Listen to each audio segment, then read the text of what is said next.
2015-16માં 2 છોકરાઓ અમદાવાદની અંદર નોકરી કરતા હતા અને એક જ પીજીમાં રહેતા હતા. ઘણો સમય નોકરી કરી પછી એ લોકોએ વિચાર્યું કે ભાઈ નોકરીમાં તો કશું વધતું નથી. પીજીના ભાડા હોય, લાઇટ બિલ હોય, પાણીનું બિલ હોય, જમવાના ખર્ચાઓ, નાના મોટા પોતાના ખર્ચાઓ, કશું વધતું નથી. તો એ લોકો બંને ભેગા મળીને વિચાર્યું કે ચલો આપણે નાનો મોટો ધંધો ચાલુ કરીએ. તો પેલા પ્રજાપતિએ કીધું, એક પ્રજાપતિ હતો, એક રજપૂત હતો. તો પેલા પ્રજાપતિએ કીધું કે આપણા જોડે ઘણો બધો પૈસો નથી, તો આપણે નાનો એવો ધંધો ચાલુ કરીએ. આપણે પાણીપુરીનો ધંધો ચાલુ કરીએ. મારા પપ્પાને પણ પાણીપુરીની લારી હતી ને આપણે પણ કરીએ, પણ એમાં થોડુંક યુનિક કરીશું. તો પેલા રજપૂતે કીધું કે ના ભાઈ, એવા નાના મોટા આપણે ધંધા કરવાના થતા નથી, કારણ કે જો મારા સમાજની વ્યક્તિ આવી અને મને જોઈ લીધું કે હું પાણીપુરીની લારીએ બેસું છું તો મારી ઇજ્જત જતી રહેશે.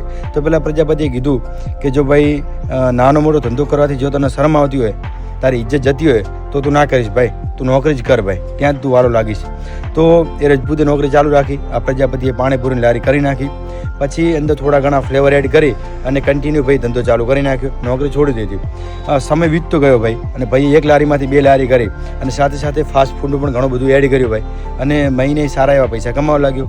અને પેલો ભાઈ કે જે એ સમયનો 12,000 પગાર હતો, અત્યારે પણ એનો 18,000 થી 20,000 રૂપિયા પગાર છે અમદાવાદની અંદર. આટલા સમયથી નોકરી કરવા છતાં આટલો પગાર છે.